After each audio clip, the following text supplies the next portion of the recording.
فأنا ناصح لإخواني بالصدع بالحق تبيض وجوههم. السكوت في مسألة الحزبية يضرها، فاصدع بما تؤمر وأعرض عن المشركين. سلامي على دماج ورجالها والشيخ يحيى ودار العلم يا سعد بانيها. بسم الله الرحمن الرحيم. الحمد لله الذي أرسل رسوله بالهدى ودين الحق ليظهره على الدين كله وكفى بالله شهيدا. أشهد أن لا إله إلا الله وحده لا شريك له إقرارا به وتوحيدا، وأشهد أن محمدا عبده ورسوله صلى الله عليه وعلى آله وسلم تسليما مزيدا لا نبي بعده. إخواني في الدين أعزني وأعزكم الله جميعا وبارك فيكم. Sebelum kita melanjutkan bacaan berikutnya terhadap kitab Tuhfatul Ashab di Mukhtasar Al-Adab, hadis yang terakhir kita baca distorkan terlebih dahulu. Tafadhalu.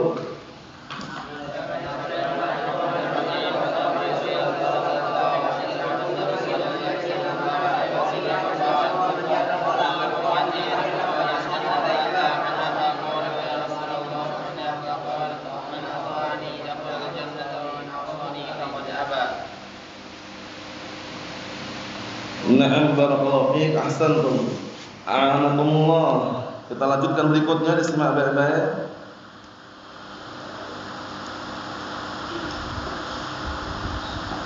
Qala al-mu'allif rahimahullah, mahabbatun nabi sallallahu alaihi wa ala alihi wasallam. Sekarang pembahasan yang baru mengenai cinta kepada Nabi sallallahu alaihi wa ala alihi wasallam. Tentunya cinta di sini bukan hanya sekedar cinta, tapi harus membuktikan dengan perbuatan, yaitu mentaati syariat beliau alaihi salatu wassalam. Sampai-sampai ada pantun yang sering dinukilkan para ulama yang berbunyi, "Lau kana hubbuka sadiqan la ata'tahu, innal muhibba liman yuhibbu muti'u." Lau kana hubbuka sadiqan la ata'tahu, innal muhibba liman yuhibbu muti'u. Artinya apa? Kalau seandainya cintamu itu jujur dan benar, cinta sejati, jujur, benar, bukan modus, bukan bermodalkan dusta, la ata'tahu, niscaya kamu akan mentaatinya. Kenapa? Innal muhibba liman yuhibbu muti'u. Karena sesungguhnya orang yang mencintai orang lain dengan yang dia cintai, dia akan mentaatinya. Paham ya? Jadi kalau orang mencintai orang lain dengan orang yang dia cintai, dia akan mentaati. Nah, sekarang dia mencintai siapa? Nabi sallallahu alaihi wa ala alihi wasallam. Berarti konsekuensinya dia harus mentaatinya. Ya kan? Qul in kuntum tuhibbunallaha fattabi'uni yuhibbukumullah. Katakanlah jika kalian benar-benar cinta kepada Allah Subhanahu wa taala, fattabi'uni, maka ikutilah aku. Yuhibbukumullah, niscaya Allah telah mencintai kalian. Kemudian kecintaan kita kepada Rasulullah SAW tentunya setelah kita mencintai Allah Subhanahu wa taala, dan tidak boleh melebihi cintanya kita, tidak boleh melebihi atau cintanya kita kepada Rasulullah SAW harus lebih didahulukan daripada cintanya kita kepada diri kita, harta kita, keluarga kita, anak kita. Kenapa demikian barakallahu fiik? Karena diancam oleh Allah Subhanahu wa taala dengan ancaman azab yang pedih bagi orang-orang yang mereka lebih mengedepankan cintanya kepada hartanya, kepada anaknya, kepada saudaranya, sebagaimana yang sudah kita lewati dalam surat At-Taubah. Allah Subhanahu wa taala menyatakan, Qul in kana aba'ukum wa abna'ukum wa ikhwanukum wa azwajukum wa 'ashiratukum wa amwalun iqtaraftumuha wa tijaratun takhshawna kasadaha wa masakin tardawnaha ahabba, ya kan? Ahabba. Di situ barakallahu fi khabarnya dari kana yang di awal tadi. Qul in kana, yaitu kana. Isimnya mana? Aba'ukum. Kemudian diatafkan wa abna'ukum wa ikhwanukum wa azwajukum wa 'ashiratukum wa amwalun taraftumuha wa tijaratun takhshawna kasadaha wa masakin tardawnaha ahabba ilaikum. Nah, ahabba itu khabarnya. Masuk itu kan? Naam. Apa kata Allah Ta'ala? Ahabba ilaikum minallahi wa rasulih wa jihadin fi sabilihi fatarabbasu hatta ya'tiyallahu bi amrih wallahu la yahdil qaumal fasiqin. Artinya apa? Katakanlah jika bapak-bapak kalian, anak-anak kalian, saudara-saudara kalian, istri-istri kalian, keluarga kalian, dan harta yang kalian kumpulkan, dan perdagangan yang kalian khawatirkan kerugiannya, dan rumah-rumah yang kalian bangun, lebih kalian cintai daripada Allah dan Rasulnya, daripada jihad di jalan Allah. Apa kata Allah SWT? Fatarabbasu, ayat fantadiru, maka tunggulah. Menunggu apa? Tunggu adab Allah SWT akan menimpa orang-orang yang demikian. Dan Allah Ta'ala tidak memberikan apa? Tidak memberikan hidayah kepada orang-orang yang fasik. Syahidnya di sini barakallahu fi. Kalau kita mencintai Nabi kita Muhammad SAW, pastikan lebih kita cintai daripada harta, keluarga, anak kita, dan yang semisalnya. Karena kadang-kadang orang bekerja di suatu pekerjaan, dia lebih mengedepankan perintah bosnya, perintah atasannya daripada perintah Allah dan Rasulnya. Mungkin kerja di pabrik, di perusahaan, atasannya mengatakan jika ingin gajinya naik, dipotong jenggotnya misalkan, atau harus apa? Celana harus isbal misalkan. Nah, di situ antara dua pilihan. Dia memilih perintah bosnya, gajinya naik, atau memilih perintah Allah dan Rasulnya, yang konsekuensinya gajinya tetap. Kalau dia berpemahaman bahwasannya dunia hanya sementara, dan dia yakin bahwasanya Allah Ta'ala akan menjamin semua rezeki yang sudah ditetapkan, dia akan memilih perintah Allah dan Rasulnya, tidak mengedepankan perintah atasannya. Mafhum? Makanya para ulama telah menasihatkan kepada barakallahu fi yang bekerja di lembaga-lembaga parlemen, di pemerintahan, paham ya, agar ingat-ingat jangan sampai mau disumpah dengan sumpah setia. Sumpah setia dengan apa? Bukan dengan Al-Quran was sunnah. Paham ya? Demi negeriku kami berbakti, bersumpah atas nama negeri. Syirik atau tidak nih? Syirik. Man kana halifan falyahlif billah. Barang siapa yang bersumpah, maka hendaknya dia bersumpah atas nama Allah. Jangan demi negeriku dan bangsaku kami mengabdi. Paham ya? Nah, itu semuanya ucapan-ucapan yang berbau kesyirikan barakallahu fi. Kalau seandainya dia ingin menjaga negara yang berlandaskan tauhid, dia cukup demi Allah. Demi Allah, kami akan menjaga negaraku yang senantiasa di atas tauhid misalkan. Paham ya? Bukan demi negeriku, bukan demi bangsaku, demi tanah airku. Keliru atau enggak? Keliru. Demi Allah. Paham ya? Nah, seperti itu. Makanya sangat disayangkan yang kita saksikan akhir-akhir ini, yang mungkin atau mendengar dan menyaksikan, kata mereka memperingati 17 Agustus kata mereka, memperingati apa namanya, kemerdekaan Republik Indonesia. Tapi memperingatinya dengan para pahlawan yang gugur waktu itu, tumpah darah mereka, mengalir keringat mereka, berjuang hingga mati di antara mereka. Tapi diperingati dengan apa? Joget-joget, dangdutan, campur sari, campur santri, yang inilah macam-macam. Paham ya? Campur sari itu yang biasa dangdutan itu. Kalau campur santri yang biasa ada selawatan itu. Terplesetkan dikit tapi sama-sama ada dangdutnya itu. Masa para pahlawan berjuang mati-matian, tumpah darah mereka, yang peringatnya joget-joget. Allahul musta'an. Terus bagaimana? Ahlus sunnah wal jamaah berada di garda paling depan. Kalau masalah memperingati, mereka berada di garda paling depan. Dengan cara apa? Berdoa. Allahumma ighfir lil muslimin wal muslimat. Dari kalangan muslim muslimat mereka masuk, yang berjuang, para pahlawan, yang muslim dan juga yang muslimah. Al-mu'minin wal mu'minat, al-ahya'i minhum wal amwat, innaka qaribun mujibud da'awat. Berdoa. Lihat, tidak perlu pakai joget-joget, ya kan?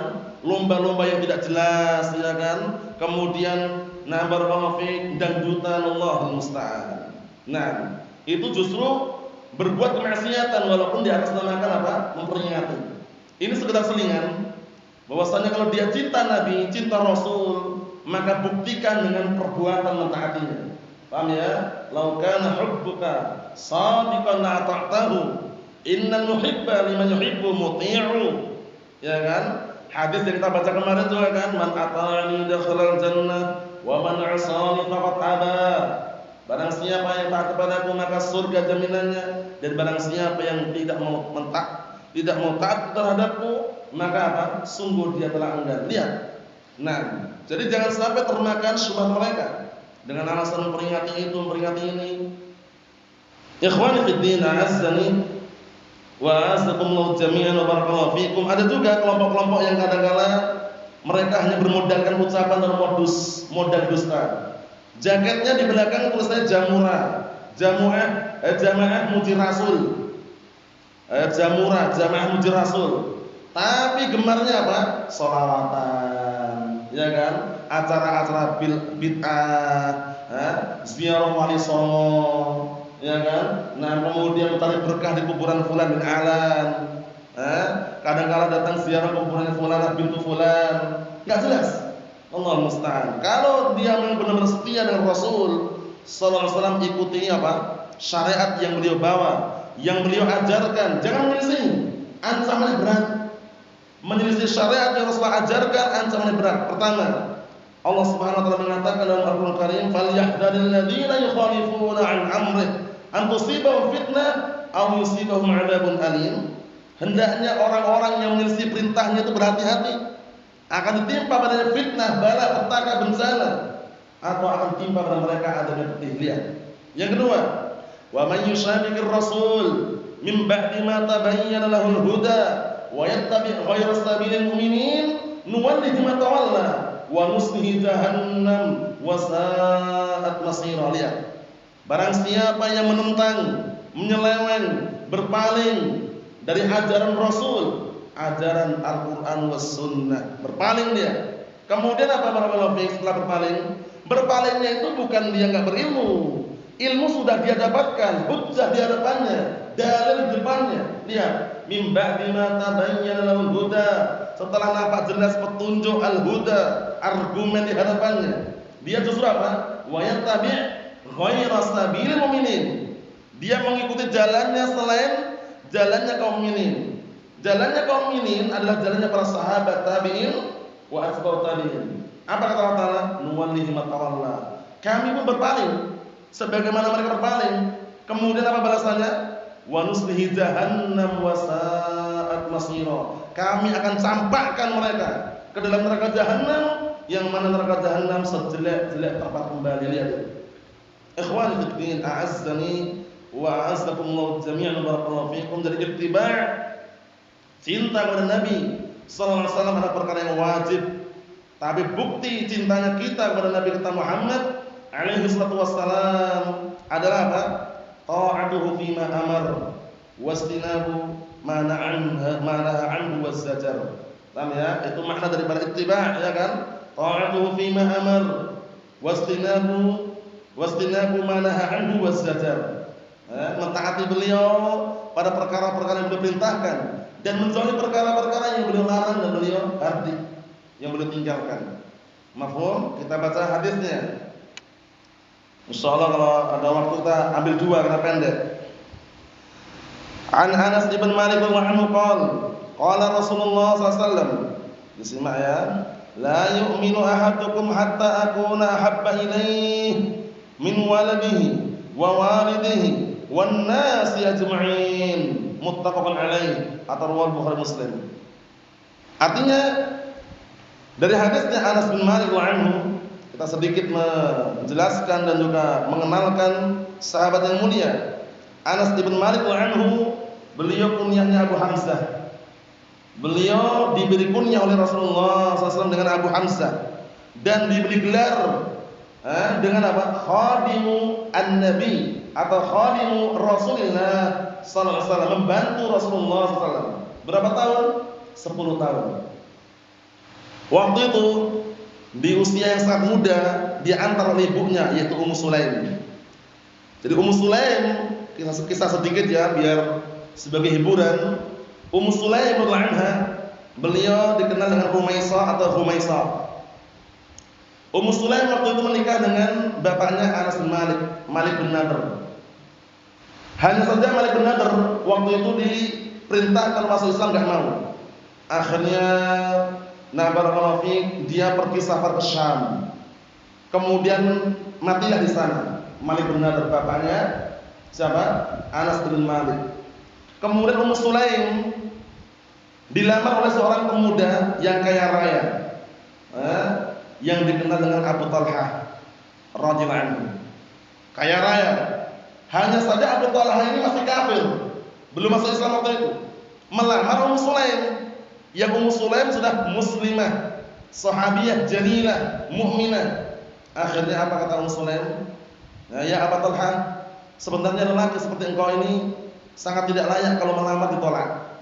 Tapi satu, aku adalah seorang wanita muslimah mukminah sedangkan engkau adalah orang kafir. Jika kamu benar-benar ingin melamar, masuklah ke dalam Islam, itulah maharnya. Ternyata benar. Abu Talhah masuk Islam. Nah, masuk Islamnya Abu Talhah inilah jadikan mahar untuk menikahi Ummu Sulaim. Mafhum? Itu kisah yang sangat mengharukan bagaimana perjuangan Ummu Sulaim, ibunya Anas bin Malik anhu. Untuk masalah keberaniannya, masya Allah. Ummu Sulaim ketika perang Hunain membawa khonjar.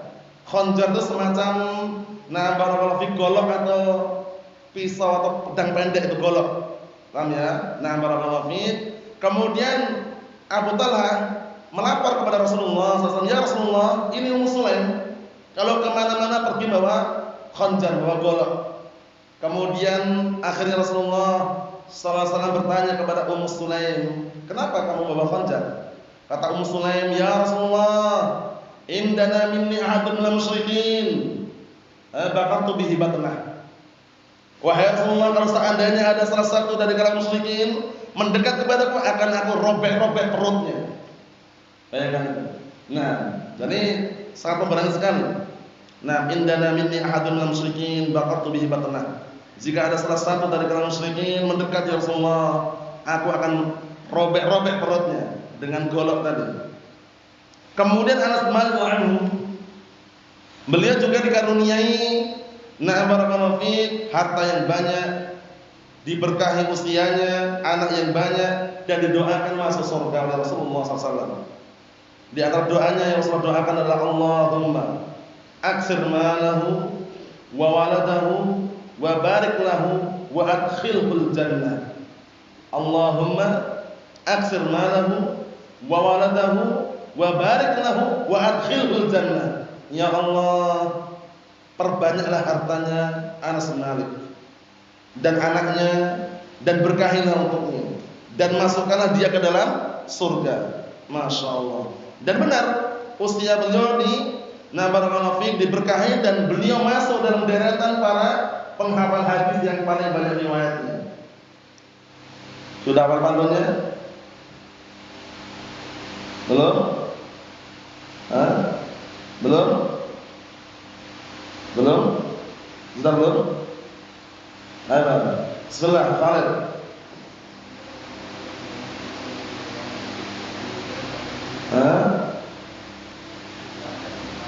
Ulangi dari awal. Wal muqsiruna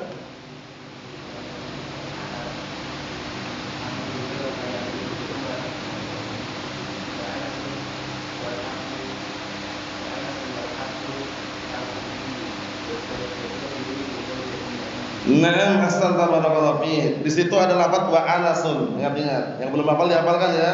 Sudah kami ulang-ulang hampir kurang lebih 100 kali. Kurang lebihnya. Ya. Kurangnya berapa? Kalaupun lebih mungkin. Dan sejak dulu diulang terus itu ya. Jadi dihafalkan. Wal muksiruna fi riwayatil asar Abu Hurairah yali Ibnu Umar wa Anasun. Anas bin siapa ini? Anas bin Malik. Wa Anasun wal habru kal khudri. Al habr ini adalah siapa? Al habr ini Abdullah ibn Abbas. Mahum wa Jabirun wa zawjatun Nabi. Kita lihat dari hadis Anas bin Malik radhiyallahu beliau berkata, telah bersabda Rasulullah sallallahu alaihi wasallam, tidaklah beriman salah seorang di antara kalian. Ucapan tidaklah beriman ini artinya peniadaan seperti ini bukan ditiadakan keimanan secara mutlak. Paham ya? Tapi yang ditiadakan adalah apa? Adalah kesempurnaan keimanan. Kalau antum artikan tidak beriman sama sekali berarti mengkafirkan. Itu akidahnya orang-orang Khawarij. Bisa dipahami? Jadi peniadaan keimanan di sini adalah yang ditiadakan apa? Kesempurnaan keimanan. Dicatat itu ya. Jadi kalau ada peniadaan seperti ini jangan dipahami enggak beriman sama sekali. Itu pemahaman Khawarij. Terus bagaimana maknanya? Tidaklah beriman salah seorang di antara kalian maksudnya tidaklah sempurna. Bisa dipahami? Jadi yang tiadakan kesempurnaannya. Contoh yang lain apa? La yu'minu ahadukum hatta yuhibba li akhihi ma yuhibbu li nafsihi. Itu juga yang tiadakan kesempurnaannya. Paham ya? Bukan aslul iman. Tapi yang tiadakan adalah apa? Al-imanul mutlak. Bedakan antara al-iman mutlak dan mutlakul iman. Al-iman mutlak itu iman yang sempurna. Mutlakul iman itu asal iman. Yang ditiadakan di sini adalah al-iman mutlak, bukan mutlakul iman. Penting enggak? Jangan penting ya. Nah, kalau atau coba artikel kadang seperti itu penyebutannya. Paham ya? Jadi yang ditiadakan apa? Al-iman mutlak atau mutlakul iman yang ditiadakan? Al-iman mutlak. Al-iman mutlak itu al-imanul kamil, keimanan yang sempurna. Jadi tidaklah sempurna keimanan salah seorang di antara kalian, maknanya. Sampai kapan? Sampai aku dijadikan lebih dia cintai daripada anaknya, daripada orang tuanya, daripada manusia semuanya. Jadi kalau ingin sempurna imannya ini, dan kalau sudah sempurna imannya, biidnillahi azza wa jal, dia akan bisa apa? Merasakan manisnya iman. Itu juga sama hadisnya Anas bin Malik muttafaqun alaih. Salatun man kunna fihi wajada bihinna halawatal iman. 3 orang yang kalau seandainya ada di dalamnya, maksudnya ada di dalam orang tersebut 3 perkara tersebut, maka apa? Wajada bihinna halawatal iman. Sungguh dia akan merasakan manisnya iman. Yang pertama, ayyakunallahu wa rasuluhu ahabba ilaihi mimma siwahuma. Hendaknya dia menjadikan Allah dan Rasulnya lebih dia cintai daripada selain keduanya. Perhatikan ya, lebih dia cintai daripada selain keduanya. Itu yang pertama. Mirip dengan haji ini kan. Nah, jadi dia harus mencintai Allah dan Rasulnya lebih dibandingkan cintanya dia terhadap anaknya, orang tuanya, dan semua manusia. Yang kedua, wa an yuhibbal mar'a la yuhibbuhu illa lillah. Dan hendaknya dia tidaklah mencintai orang lain kecuali dia mencintai karena Allah. Yang ketiga, wa an yakraha an ya'uda fil kufri ba'da an qadahu Allah minhu kama yakrah an yuqdhafa fin nar. Hendaknya dia benci untuk kembali kepada kekufuran setelah Allah telah selamatkan, Allah telah entaskan dari kekufuran tersebut, sebagaimana bencinya dia kalau dicampakkan ke dalam api neraka. 3 itulah ciri khas orang yang bisa merasakan manisnya iman. Mafhum? Jadi cintanya kepada Allah dan Rasulnya harus dilebihkan. Cintanya kepada Allah dan Rasulnya harus dia lebihkan dibandingkan cintanya dia pada hartanya, anaknya, keluarganya, dan semua manusia. Nah, barulah dia bisa merasakan manisnya iman. Jadi faedah-faedah seperti itu dikondisikan ya. Kemudian barakallahu fiik, kenapa hal ini disampaikan oleh para ulama masuk dalam kategori cinta Nabi? Karena banyak kali orang yang kadang-kadang lebih cinta dunianya, lebih cinta dengan hartanya, lebih cinta dengan keluarganya, sehingga apa? Mengabaikan perintah Nabi sallallahu alaihi wasallam demi jabatan, demi harta, demi wanita, demi tahta, dia apa? Melanggar syariat. Bayangkan, banyak sekali. Nah, padahal kalau dia itu berpikir dan dia paham bahwasanya harta itu hanya titipan, ya kan? Kemudian jabatan pun juga sama, ya kan? Ujian dari Allah Subhanahu wa taala, niscaya apa? Dia akan sadar. Paham ya? Bahwasanya dia harus mengedepankan syariat Allah dan Rasulnya daripada kerjaannya. Karena pekerjaan itu apa namanya? Amrun ikhtiyari, bukan iktirari. Apa artinya? Perkara yang pilihan. Mencari pekerjaan yang lebih selamat banyak. Bukan perkara paksaan harus kerja ini itu loh. Jadi pahami? Makanya jangan milih pekerjaan yang apa? Yang banyak pelanggaran syariatnya. Ya kan? Harus hormat dengan kain, ya kan? Harus nunduk di depan kain, ya kan? Hormat dengan gurunya, ya kan? Hormat dengan kaptennya misalkan. Nah, lebih baik kerja dengan pekerjaan yang apa? Jauh daripada kemaksiatan, jauh daripada pelanggaran syariat. Tenang, aman, tentram, halal yang dicari. Jadi pahami ya? Nah, barakallahu fiik. Kemudian berikutnya kita ambil satu persatu lagi, disimak baik-baik. Fokus pada pembahasan. Qala al-mu'allif sallallahu as-salatu 'alan nabi. Bersalawat atas Nabi sallallahu alaihi wa ala alihi wasallam. Bersalawat atas Nabi, ingat salawat yang disebut para ulama yang syar'i, yang sesuai dengan dalil, di antaranya adalah salawat Ibrahimiyah.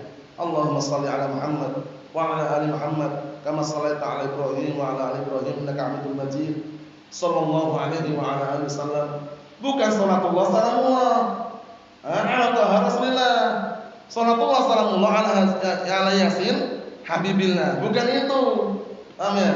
Nah, Allah musta'an. Nah, hati-hati ya. Kadang-kadang orang salah menafsirkan sehingga semua salawat sama, tidak. Jadi kalau ada sallu 'alan nabi, itu maksudnya adalah apa? Sallallahu alaihi wa ala alihi wasallam. Kalau salawat yang ingin sempurna dan banyak, Allahumma shalli ala Muhammad wa ala ali Muhammad. Paham ya? Kama shallaita ala Ibrahim wa ala ali Ibrahim innaka Hamidum Majid. Mafhum?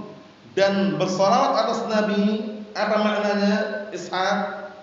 Bersalawat atas Nabi, kita bersalawat atas Nabi. Manusia bersalawat atas Nabi. Ada makna tersendiri atau tidak? Apa maknanya?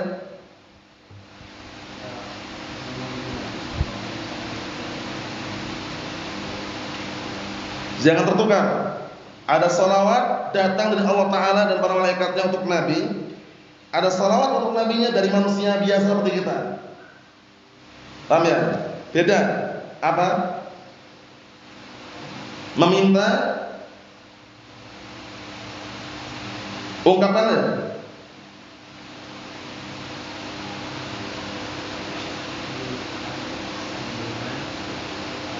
Kepada siapa? Nah, jadi talabus sana min Allah azza wa jalla, nah, lin Nabi sallallahu amama al-mala'il a'la. Meminta pujian dan sanjungan dari Allah Ta'ala untuk Nabi-Nya sallallahu di hadapan penduduk langit. Itu kan selawat manusia kepada Nabi sallallahu alaihi wasallam. Berbeda kalau selawatnya Allah Ta'ala dan para malaikat berselawat. Innallaha wa malaikatahu yusalluna 'alan nabi. Nah, selawat kalau datang dari Allah dan para malaikatnya beri sanjungan dan pujian. Jadi pahami insyaallah ya bedanya ya. Nah, sudah kita lihat semuanya. Kita lihat di sini keutamaannya. An Abi Hurairah radhiyallahu anhu, anna Rasulullah sallallahu alaihi wa ala alihi wasallam qala, man shalla 'alayya wahidatan sallallahu alaihi ashra. Rawahu Muslim. Masyaallah, lihat ini keutamaannya. Dari hadis dari Abi Hurairah radhiyallahu anhu, Abu Hurairah radhiyallahu anhu namanya. Siapa kemarin Akhfitri? Abu Hurairah radhiyallahu anhu, siapa namanya kemarin? Melihat boleh kalau belum hafal. Dan kalau ada catatannya.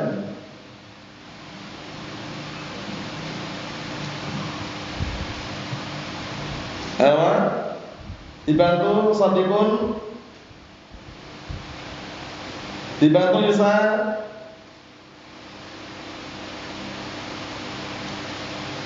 Pemain sepak bola nomor punggung 7 siapa? Nah, sekarang dihafalkan ya.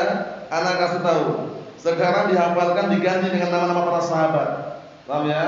Nah, nama-nama para sahabat barakallahu fiik. Ya, ada pun nama-nama pemain sepak bola, pembalap atau semisalnya striker tinggalkan semua itu.